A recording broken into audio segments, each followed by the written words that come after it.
নমস্কার, আপনারা দেখছেন সময় কলকাতা টলি হলি বলি নিয়ে আমি পৃথা রয়েছি আপনাদের সঙ্গে। এখন চোখ রাখবো বিনোদনের খবরে। গতকাল সাড়ম্বরে সূচনা হলো ৩১তম কলকাতা আন্তর্জাতিক চলচ্চিত্র উৎসবের। উদ্বোধনী অনুষ্ঠানে সম্মানিত হলেন কিংবদন্তি গায়িকা আরতি মুখোপাধ্যায় ও বর্ষিয়ান অভিনেতা শত্রুঘ্ন সিনহা। বৃহস্পতিবার ধনধান্য স্টেডিয়ামে প্রদীপ প্রজ্বলনের মাধ্যমে উৎসবের সূচনা করেন সৌরভ গঙ্গোপাধ্যায়। এদিন মঞ্চে উপস্থিত ছিলেন সিনে দুনিয়ার বিশিষ্ট ব্যক্তিবর্গ। এরপর মুখ্যমন্ত্রী মমতা বন্দ্যোপাধ্যায়ের হাত থেকে বঙ্গবিভূষণ সম্মান গ্রহণ করেন দুই শিল্পী। মুখ্যমন্ত্রী বলেন, আরতি দিয়ে আমাদের একের পর এক অমূল্য সুরের উপহার দিয়েছেন। আজ তার হাতে এই সম্মান তুলে দিতে পেরে গর্বিত আমরা। আবেগ ভরা কণ্ঠে বর্ষিয়ান গায়িকা জানান, মমতা বন্দ্যোপাধ্যায়ের ভালোবাসা আর পাশে থাকার মানসিকতা সবাইকে প্রেরণা যোগায়।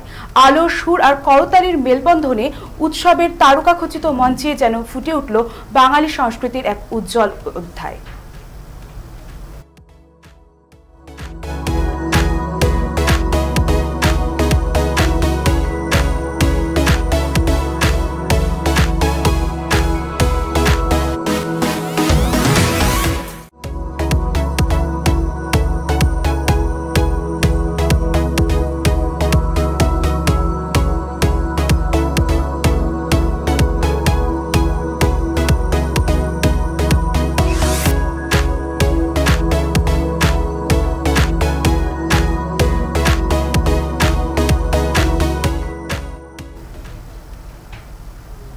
ক্যাটরিনা বরাবরই মা হতে চেয়েছিলেন।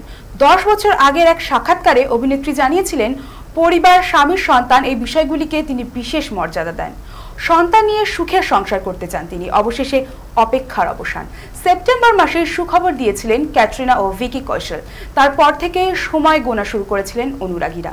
পুত্র সন্তানের জন্ম দিলেন ক্যাটরিনা কাইফ। ভিকি কৌশল মিডিয়াতে পোস্ট করে লেখেন, তাদের খুশির কারণ ভূমিষ্ঠ হয়েছে।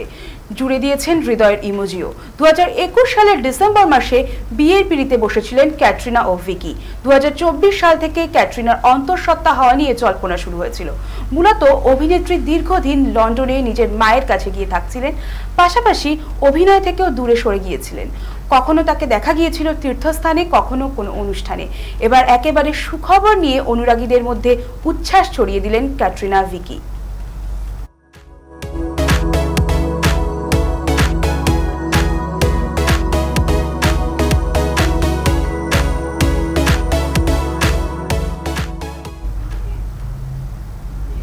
বলিউডে ফের শুরু হয়েছে নতুন প্রেমের জল্পনা। শিবসেনা নেতা আদিত্য ঠাকরের সঙ্গে নাকি সম্পর্কে জড়িয়েছেন অভিনেত্রী ভূমি পেডনেকর।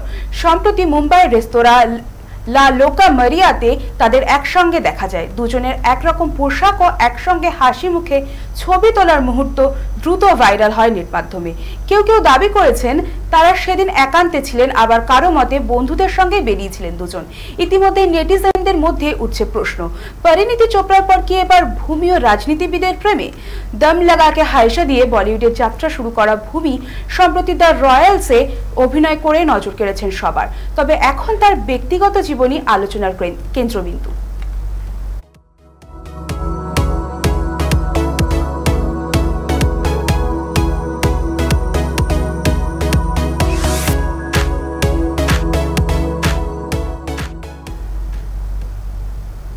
বিগত 8 বছরের প্রেম, কিন্তু সম্পর্কের কথা কোনোদিনই স্বীকার করেননি রশ্মিকা মান্দানা এবং বিজয় দেবরকোন্ডা।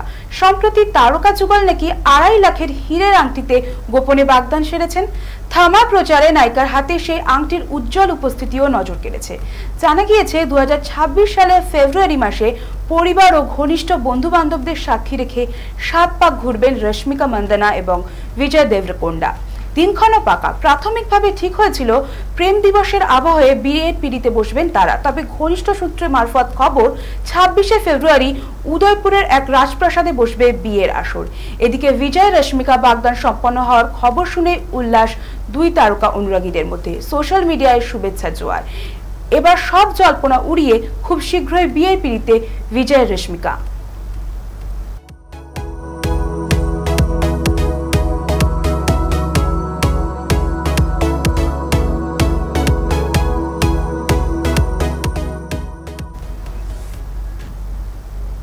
বুধবার ধান্যকড়িয়া রাজবাড়িতে শুটিং চলাকালীন হঠাৎই অসুস্থ হয়ে পড়েন অভিনেতা জিতু কামাল। বুকে ব্যথা ও প্রচন্ড জ্বর নিয়ে এদিনই বাইপাসের ধারে একটি বেসরকারি হাসপাতালে ভর্তি হন অভিনেতা। সূত্রের খবর, বৃহস্পতিবার সকালে ইসিজি, ইকোকার্ডিও, ইউএসজি সহ বেশ কিছু রক্ত পরীক্ষা করা হয়েছে জিতুর। আরও শোনা গিয়েছে যে এই মুহূর্তে বুকে ব্যথা না থাকলেও জ্বর রয়েছে অভিনেতার, মাথাতেও যন্ত্রণা রয়েছে। এবার প্রাক্তন স্বামীর অসুস্থতার খবর পেয়েই উদ্বিগ্ন হয়েছেন অভিনেতার প্রাক্তন স্ত্রী তথা অভিনেত্রী নবনীতা দাস। নবনীতা বলেন, কোনোদিন তিনি জিতুকে এভাবে অসুস্থ হতে দেখেননি।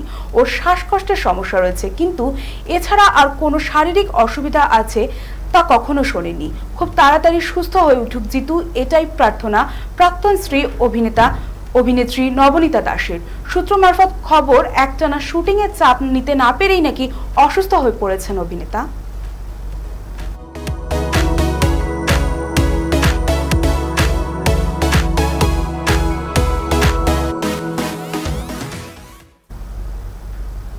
প্রায় 3 দশকের কর্মজীবনে কোরিওগ্রাফি থেকে পরিচালনা সব ক্ষেত্রেই দাপট দেখিয়েছে ফারাহ খান। ঋত্বিক, সালমান থেকে শাহরুখ, অসংখ্য তারকাকে নাচ শেখানো সেই ফারাহ খান মন দিয়েছেন ব্লগিংয়ে। তেসমার খান ও হ্যাপি নিউ ইয়ারের পর ছবির পরপর ব্যর্থতায় নতুন পথে হাঁটতে শুরু করেছেন তিনি। বাড়ির রাঁধুনিকে নিয়ে শুরু করেন ইউটিউব চ্যানেল, যা রাতারাতি জনপ্রিয় হয়ে ওঠে। ফারাহর দাবি, এখন ব্লগিং থেকেই তার আয় 300 কোটি ছবির সাফল্যের থেকেও বেশি। ব্র্যান্ড কোলাবোরেশনে 50 লক্ষ থেকে 2 কোটি টাকা পর্যন্ত পান তিনি। সন্তানদের পড়াশোনার খরচ ও নতুন চ্যালেঞ্জের খোঁজেই এই পথে হাঁটেন ফারাহ। তিনি জানিয়েছেন, শরীর সায় দিলে 80 বছর পর্যন্ত কাজ করে যেতে চান।